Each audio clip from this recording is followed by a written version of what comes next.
honestly, like using your performance reviews to ask for a pay rise or what the road to a pay rise looks like is a very good idea. And you really need to be focusing, this is back from the HR days, on 3 things, which is Welcome to Try Babies, the podcast where we're not afraid to be seen trying and crying. You're joined by Sunroom co-founders Michelle Battersby, that's me, and Lucy Mort. That's me. We help build the world's largest dating apps, Bumble and Hinge. Now we're in the thick of building our own tech company and we're bringing you along for the wild ride. Each week you'll hear from us as we fill you in on the good, the bad and the ugly when it comes to business, career, relationships and everything in between. We'll tackle burning audience questions and be joined by inspiring creators, female business leaders, and the people who have motivated and energized us along the way. These won't be your typical shiny business stories. We want to showcase the experiences that go unsaid and definitely chat about the moments that don't make it onto Instagram. Prepare to hear about the lows, the failures, the doubt, and the downright nightmare days. Navigating life through your 20s and 30s can be hard, which is why we're so passionate about creating a space for you to come to on the days you need to feel seen, inspired, educated, supported, and sometimes shocked into action. This is honestly the podcast we both needed throughout our journeys.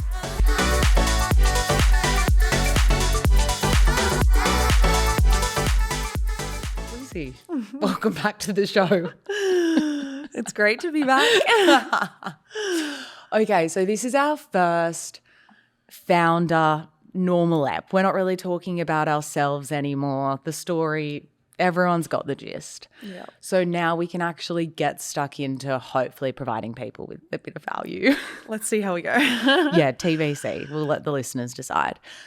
But we will start each of these regular episodes with asking each other the question, what are you currently crying about?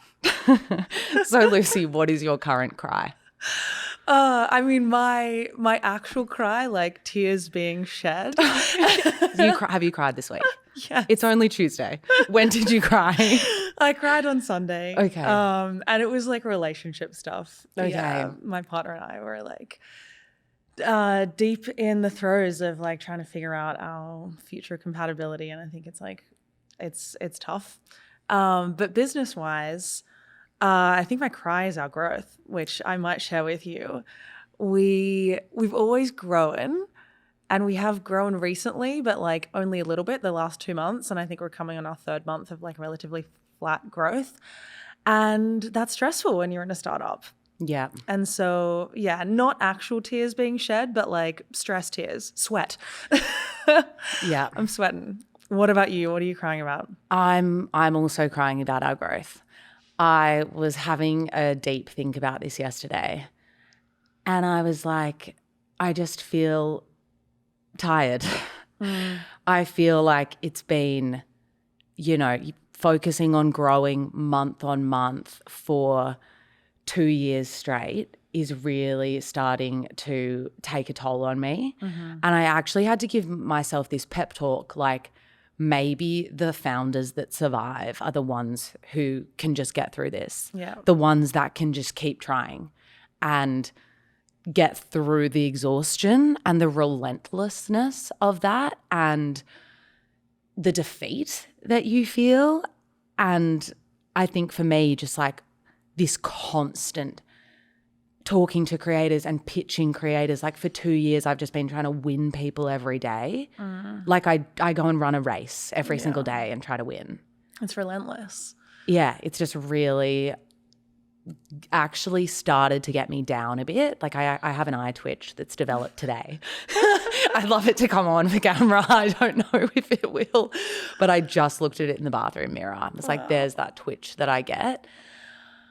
But I think I have yesterday just come to this realization that it's really important to take a step back and keep reminding yourself of the bigger picture and like why you chose to do this and what's in it for not just you, your team, everyone that actually is using this product, and try to really hold on to the fact that, there's a creator that's made $250,000. There's people still coming to us saying, I want this. And so I'm really just trying to focus on that right now. Like I think about the hypothetical in my head where I'm like, if our creators suddenly didn't have our product, would they be upset? And I think like a decent chunk of them would be. And that's what gets me through. Yeah. I feel that as well. Like we can't let them down. Right. So we have to keep going. Because these women and non-binary creators we can't go and tell people that they're about to lose making 30 grand a month. Yeah. Fuck no.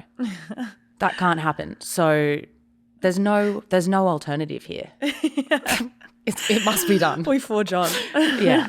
But it's also really scary to even speak about this because it's like, is someone listening that might think, ooh, that app could stop. I'm not going to commit to it.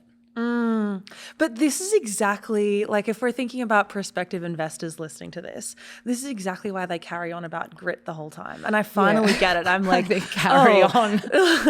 This is the moment where our grittiness is being tested. Yeah. This is the moment where like you can't give up. Yeah. And actually just like a little nice comment in here, one of our existing investors wanted to reinvest a couple of months ago. And her words were, I'm just really impressed by how you keep showing up and your resilience with this. That's like, nice. Yeah. That's nice. Okay, so we're both crying about the same thing. All right, so let's get into the episode. We are going to talk today about standing out within a workplace and I guess being an intrapreneur. There's a lot of focus on being an entrepreneur and doing your own thing, but I also think there's so much power in just fucking dominating internally within an organization and like loving what you're working on, loving the people that you're working with and being really passionate about the job. Yep. Do you feel like you've been an entrepreneur? At times, yes. Yeah. Okay. I think at Hinge I had some entrepreneur vibes. What were you emulating as an entrepreneur? Like what did that look like for the people around you? I don't think I necessarily had a model, but I think just inherently I like control and ownership. So being actually at Dropbox, they call it a one-man/woman CEO. And they try and get their employees to be like little mini CEOs. And I feel like I kind of was that early on with design at Hinge. And I think that just looked like doing a lot of the grunt work and a lot of the work myself, just like taking on everything, but also like being involved in everything, being involved in user research, being involved in like the questions our product manager was asking our data, really like deeply caring and giving a shit. Yeah. And like honestly like attaching my identity to the role and design at Hinge. Yeah. I would say that's definitely like something that comes to my mind. If you are an entrepreneur, it's like there is no task too big or small for you. Like you will take anything on, and that could be pretty unglamorous tasks as well. I'm trying to think of examples, my own examples, but it's like you're just willing to wear many hats. Yeah. I mean, with my role, like one of the most unglamorous parts of the job was like going through and testing the test builds that would come out before you'd release a version to production and painstakingly comparing what the engineers had done with my designs and mocking up every little thing that was incorrect, which would take a really long time. Like wasn't fun, but like the end result was that the Hinge product was like immaculate and perfect. Yeah. And I needed it to be that way because I didn't want to attach my name to something sloppy, and everybody knew that it was like me leading this thing. Yeah. Yeah. I definitely, agree with those sorts of things. What else is intrapreneur vibes?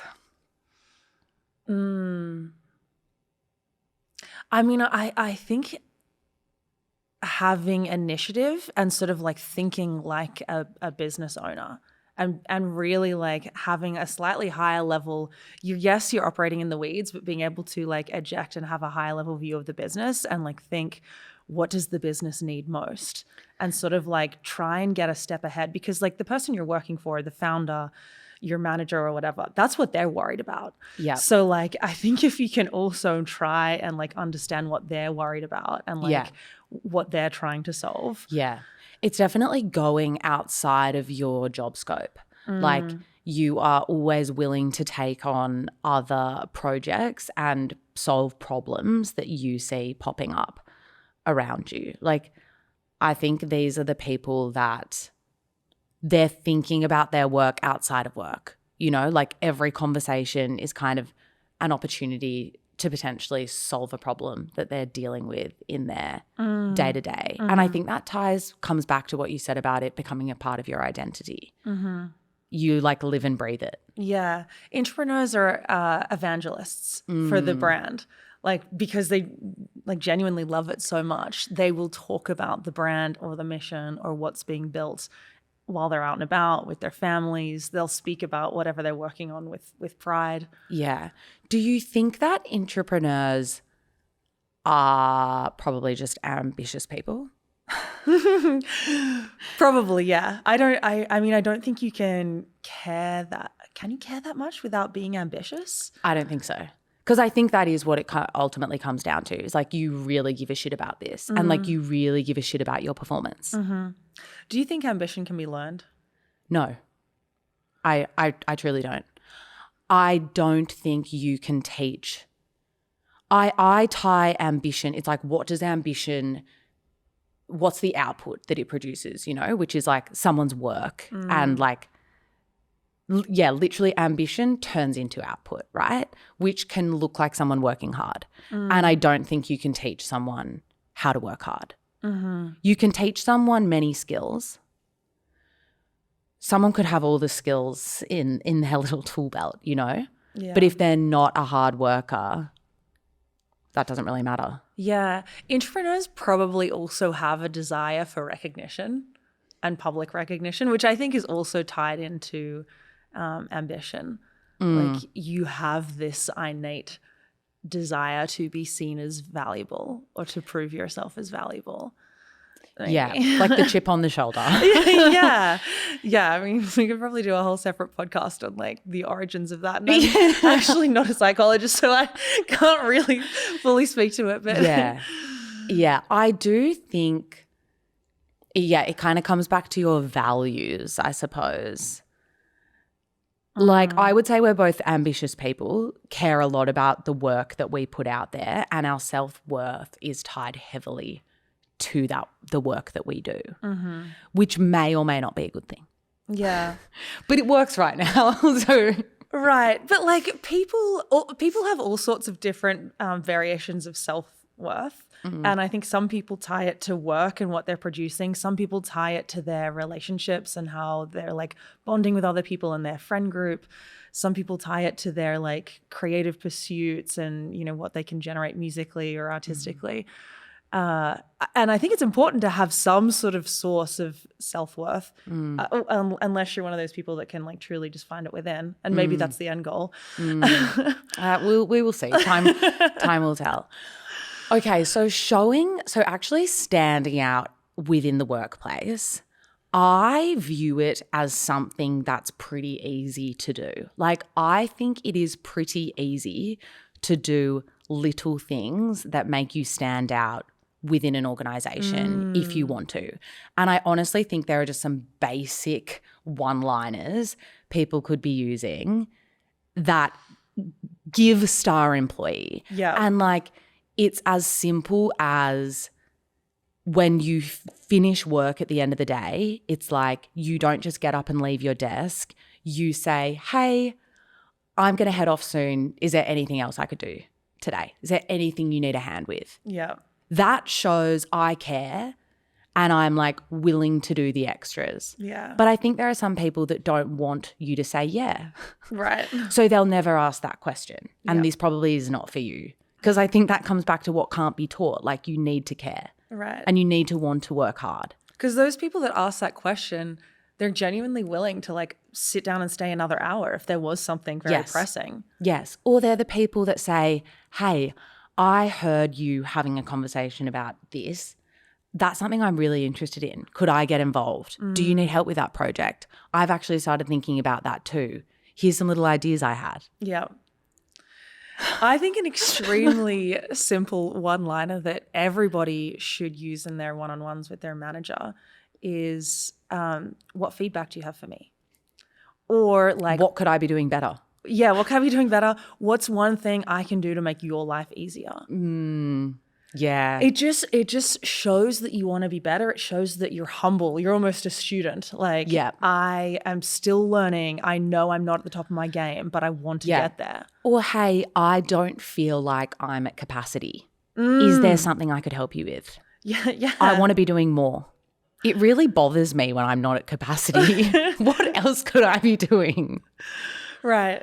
I think these are things that I learnt when I first entered the workforce and I went into a really highly professional, highly structured environment that was an investment bank, and I watched how everyone around me showed up, and I listened when other people were given feedback, and I applied that feedback to myself. Like, hey, do I do that? Should I be doing that? And I have started to wonder, and a little bit of a segue here, if the people that entered the workforce during COVID, this is like a critical learning curve that they weren't exposed to. Like, they didn't get to come into these established environments with thriving cultures and people showing you how you show up in a professional environment and learn these little things, because which I think is a huge disadvantage, because they entered the workplace and came straight into a work from home situation, which is pretty limited in terms of what you gain exposure to in that sense, and then have adopted habits and behaviors that are kind of restrictive in terms of, I guess, just learning how to show up in a professional environment and learning how to shine like this and interact with people. Right. But also, if you think about it, when you're working from home, in many ways, you're quite siloed. Like, you're not really exposed to what other people are doing and other people's performance and other people's like level of operating. And so I think when I think about my experience, particularly at Hinge, but also other workplaces that was like fully in person, it was also about like seeing how top performers performed. Yeah. Literally seeing how they would interact with my manager, and then me being like, okay, I want to try and emulate that. Yeah. But if you're 100% remote, you're not seeing that. Those conversations are happening in DMs. Yeah. So you're not even aware of like where, you know, DMs. Seriously. where you stack rank compared to other people and like how you're doing relatively. Yeah. Or to your point, to be able to see someone and think, oh, I want to be like that. What did their career path look like? Even thinking they seem like a boss. Right. How do I be like that? Like, Right. I love that energy. They're always pulled into meetings. People go to them for their ideas on things. Like, the way they speak in meetings is really empowering, inspiring. Yeah. And they've gained no exposure to that, and they might not even know that they should be asking to gain exposure to that. But I also don't know if, especially for companies like ours that are a startup and it's a scramble every single day, I wonder if organizations are thinking about, how do we actually catch this group of people up? Like, now that we're starting to bring people into the office, are there literally like programs being developed to teach these people, hey, you actually entered the workforce at a very unique time where no one really even knew what they were doing, and you've kind of missed getting exposure to all these kinds of things. We almost need to do like a refresher, a replay, and say, hey, these are actually the standards of work here. Yeah. And here is how you might behave within an office environment, or here's someone who's been doing this for a long time, look to them. Yeah. Oh, I know. We've sort of joked that we should like probably do this at Sunroom, but like, I also struggle because I'm like, is that so condescending? You know what I mean? It feels like, Basic, because it's kind of like basic human interaction. Manners. Yeah, like a little bit, but also like professionalism and like standards of professionalism. And like maybe we're just old farts and maybe like things are changing. but do manners change? No, they shouldn't. They should. Yeah, it's such a hard one because it has just like thrown, I think, employees and employers into this very bizarre state where now it's like the return to work. And so people are being asked to come back into the office, but they feel really hard done by because they were given all this freedom from the outset. And normally that kind of freedom is earned. Yeah. It's normally like, of course, everyone has like the right to request flexible work arrangements. And like, I think a hybrid workplace is amazing. But it's also the kind of thing that usually you prove, hey, my output's great. I show up. I can be trusted. No worries. Go work from home. Yeah, totally. I saw a stat this morning. I'm in this subreddit called Overworked. No, Overwork, I think. And I'd love to see your list of subreddits. It is a fascinating one because it's people who have more than one job, more than one full-time job. And there's a whole subculture of these people and they have to do it remote. And it's obviously covert and this sneaky thing that they do so they can double their salary. But somebody in the subreddit this morning, I'm there, like I'm not. I think I'm just Imagine if you had a second job. I think I'm just fascinated by like how these people are doing this. Yeah. And they share tips and tricks and whatnot. Anyways, besides the point, they shared this stat this morning. The percentage of remote roles that are available is down from 19% to 11% over the last, 6 months, or maybe it was a year. That's a pretty big change in a short period of time. This community is kind of freaking out. They're like, are we going to be able to like keep up our lifestyle essentially? What are some of the tricks that they have for managing two roles at the same time? 2 different time zones. So they basically like do one job from like 7 a.m. to maybe 2 p.m. and the other job from 2 p.m. to like 9. They're working all the time. Wow. Or it just has to be like low meeting culture companies or roles. Yeah. Sometimes they have to use like paid time off, sick leave and stuff if they have to travel for a role.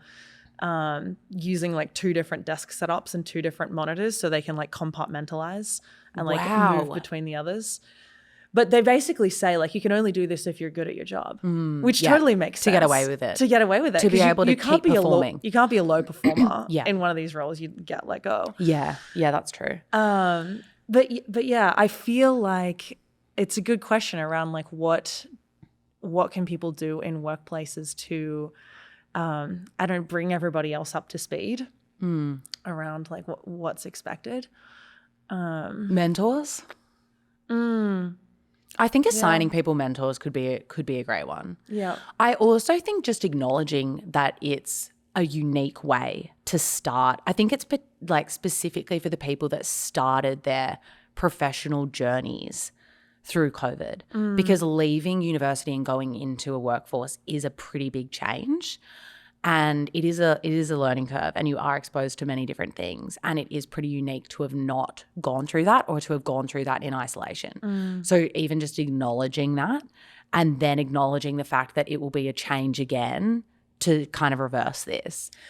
I also think pitching people and pitching, I guess, our employees on their like growth prospects and their trajectory if they spend more time in person, especially as a junior employee. Yeah. Like you will be able to like rise up, get pay bumps, get promotions faster because I think you just have a faster rate of learning when you're in person. But also exposure across a company is so critical to getting promotions and pay rises because you want other people to advocate for you. Like it's not a given. You should always be advocating for yourself. It's amazing if other people will advocate for you. But when it comes to the point of giving pay rises and giving promotions, your manager is going to speak with other managers or their boss. And if you have been able to expose yourself to those people, that is a huge advantage. And it's very hard to do that if you are taking the option to keep working from home all the time. Okay. So salary rises and promotions. I think something that was like drilled into me at the very start of my career is like, you are responsible for your own career. Like you have to be proactive and you have to drive those conversations forward. And when you go to a meeting with your manager, if it's to go through your KPIs or just your check-ins, like it's great for you to have an agenda to show that you've actually thought about this, come prepared with questions and show that you're really proactive. I think I see sometimes in people, they think it's like the responsibility of their manager to kind of keep pulling them along. And sure, your manager has their own responsibilities, but like no one's going to advocate for you as much as you can for yourself. I think when it comes to pay rises, it's really important to think of the timing and the environment around asking for that kind of thing. Like I do think it is too soon if you've just joined a workplace and you're asking for a pay rise within the first 6 months. That's absolutely too soon, and it shows that you probably should have negotiated in a little bit harder because people are just going to be reluctant to give that to you. It's also important to think about, are you asking for a pay rise within cycle or out of cycle? Because so many big companies work within really strict cycles of when they can even consider giving this to someone. So like knowing when those cycles are and actually doing a bit of prep and making it known to your manager, hey, I am going to be asking for a pay rise when it comes to the review time, and making your intentions known well ahead of time. What are some times where you've asked for a raise and like, how did you go about it? Or have you ever? Yeah, I have. I do think one of the best ways to increase your salary is to get another job, to be honest. The biggest pay rises I've ever had have been moving to another company and kind of knowing how to negotiate in, which I think is being really aware of like what output you've actually driven in the prior workplace and being able to come with those stats. It's definitely being aware of market data. And like it's honestly just using facts. Yeah. And that's a great way to get a pay rise. The other way I got a pretty significant pay rise. And I think if you are going to play this card, you have to be prepared for it to go either way, is to go and get another job offer that you don't necessarily want to take, but then take it to your manager and say, hey, I've actually got this other offer on the table. It's for this much money. I'm happy to go either way, but like I love it here and I think I've done this and this, and I think I see my role expanding into this direction. Could you match this? Yeah. And I got it matched. Nice. But you have to be okay with taking that other offer. But I do think, honestly, like using your performance reviews to ask for a pay rise or what the road to a pay rise looks like is a very good idea. And you really need to be focusing, this is back from the HR days, on 3 things, which is role, experience, and output.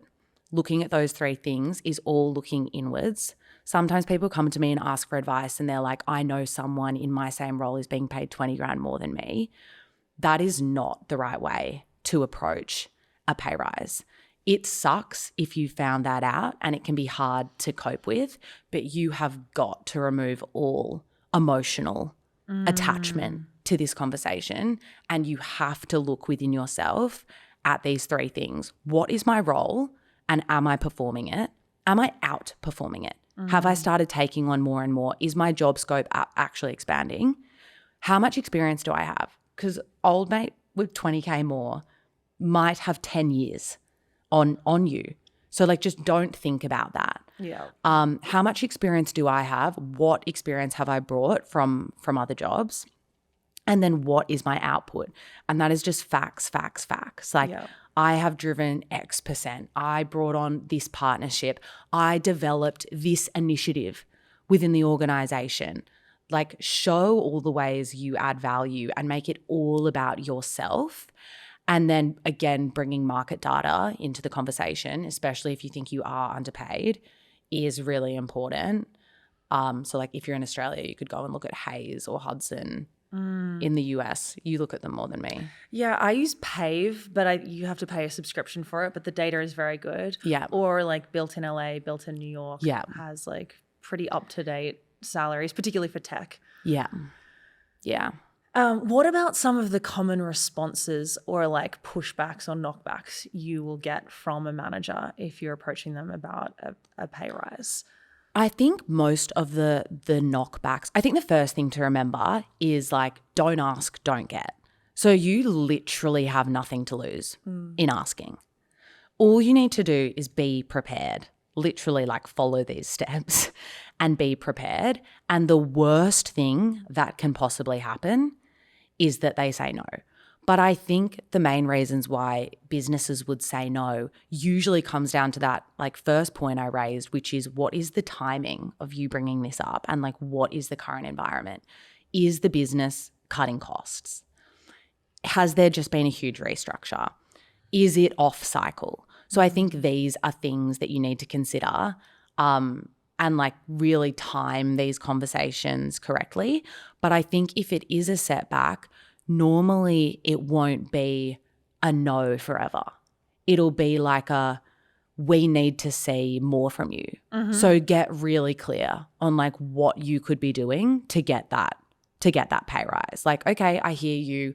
Let's like write this down. Right. I need to do this, this, and this. Can we have a check-in on this in 1 month? Yeah. 2 months. And then follow up with your manager. Like managers will be so focused on paper trails because they are covering their own backs. You can cover your back as well. So email them as soon as you have this meeting and say, hey, we spoke about this, this, and this. I heard that this isn't available to me right now, but it could be in this amount of time if I do this, this, and this. Let's have a catch up in a month to see how I'm tracking. Yeah, I love it. Yeah. I would be so impressed if like one of our employees handled a situation like that. And that's also it. Like you are showing like I'm fucking on. Right. Like I am driving my own career forward. I've heard you. This is all about me. This isn't about other people. This is about my output. This is about the business. I'm going to keep tracking because I want this. Yeah. In the organizations that you've worked for, have there been like established salary bands? Because I think that's the other thing. And I think something that we're working out at Sunroom, like one of our advisors has recommended that we literally just pick one salary actually for each level just for the engineering team. Yeah. And so that then there is like no negotiation. There is no confusion over like where you're at or someone being paid more in the same role. It's like everybody who's a mid-level engineer is on that. Yeah. Everybody who's a senior is on that. Definitely. Definitely bands related to the level that you are at. I guess some people would be wanting to move maybe from like the bottom of a band to the top of a band, or they'd be pushing for a promotion and a pay rise at the same time. So I think the same sorts of things can be applied. I have seen that sometimes in these big companies, the people that come in on grad programs actually do tend to be a little bit disadvantaged in the bigger picture because they come in at the lowest salary this company is willing to offer, and then they have to keep working up and up and up and up. But someone will come in who's had the exact same amount of experience as them, but they get to come straight in at a different level and they didn't have to do that grunt work. So I think if you have come in on a grad or internship program, maybe that's something to be a bit aware of. Like you should probably be bringing these conversations up at every moment because you're kind of like climbing all the way up. If you love the company and you aren't planning on leaving, like that is something to potentially bear in mind. Yeah. I just think like those conversations, they're such a good opportunity for feedback and for like just literally a check on how you're doing and like a self-awareness check, I suppose. Yeah. Like having somebody say no to like a request for a pay rise, I would just go into overdrive of like, all right, like what is it? Like where am I falling short? Yeah. Yeah. And maybe if you are in a situation where you've been having this conversation and maybe you've had it now 4 times or something over 2 years and it hasn't happened, that is when I would probably start looking for other jobs and see what their offers are. And maybe you want to take it at that point, or maybe you can use it to like kick your current company into gear a little bit. Yeah, because there are some companies out there that are just like stingy as hell and like won't budge on pay, or like don't believe in being generous with pay rises. I don't think that is like the norm. Yeah. But I do like hear stories of like very frustrated employees out there who, you know, have been working for years. But also like if it's been years and you haven't received a pay rise, like you also should be looking at your own performance. Yeah, I agree with that. And I think that's such a good point. Like from an employer perspective, we would always want to like listen to our employees and make sure they feel appreciated, valued. Yeah. Like we always try to do what we can. Yeah, definitely. Like we want this to feel great for them and great for us. Yeah. You know? We want to reward effort and impact. Yeah. And like frankly, the people in an organization who are the most impactful and put in the most effort, like we're incentivized to keep them. Yeah. So like, yeah, we're going to make sure that they're really well looked after. Yeah. Okay, we're kicking off our try or cry segment. And a question that we've had come in is, how do I handle a problem employee / someone in the team who is a personality clash? I think this is a separate one, or leading someone who doesn't want to grow. So I guess we try to unpack this. So how do I handle a problem employee / someone who is a personality clash? Oh, man. I mean, I think if you're managing that person, it's probably a couple of questions you need to answer, like how long has the clash been going on for, and like how many people is it impacting? Is it sort of making the lives of everybody else on the team difficult, or is it just my life? Because if it was just me and if it was just this one-on-one personality clash, but they were getting along fine with everybody else, I think I would have to do some inner work to figure out like, why am I struggling with this person? Yeah. I think that's a good starting point. And also, has this problem employee is a pretty big label. Has this person been given feedback? Like how problematic is their behavior? Yeah, how widespread is it? Is it impacting the whole culture?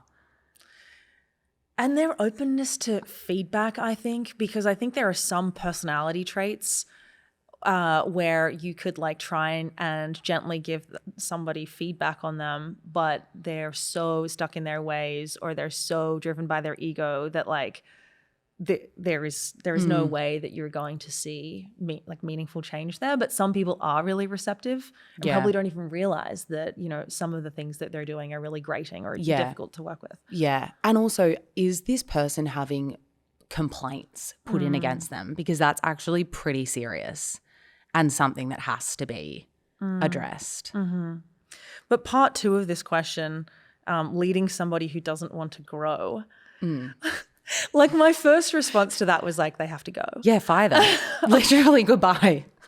But I do think there are some organizations where like you don't need to have a growth mindset. You can just like clock in, clock off, do your thing every day. Yeah, but you have to be at a certain level to be like that, right? Like you still have to be doing simply what's expected of you well. Right. And then you can clock in, clock out. Like you still have to be doing the job. Right. So I guess, are they doing that? Yeah. Do they really need to do more? But in a startup, I think the expectations are different, because there's sort of like a hope that everybody is going to grow and scale as the organization grows and scales from 0 to 1. And so if you have people that like aren't keeping up with the train because they don't want to or they can't, They'll be left behind. Yeah. Back at the station. This person says, I'm in a team full of older men with 10 to 20 plus years of experience more than me. How do I show my skills and be taken seriously? I see this as a good opportunity. Like, you're in a team with people that have 10 to 20 years more experience than you. I would be a little bit of a goody two-shoes, I think. And I would pick a couple maybe that I found approachable, because I think that would be a bit intimidating. So I would pick the ones that are most approachable and I would try to really learn from them. Like, hey, could we go get coffee? I think the fact that you've done this, this, and this is amazing. How did you do that? I really want to learn from you.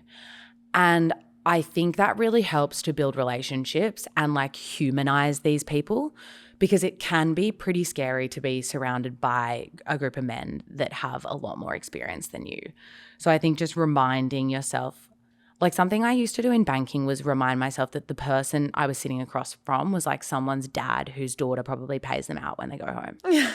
And just remember that, you know, like don't let them scare you, and try to find the human part of them that you can relate to. Like, do you have the same dog?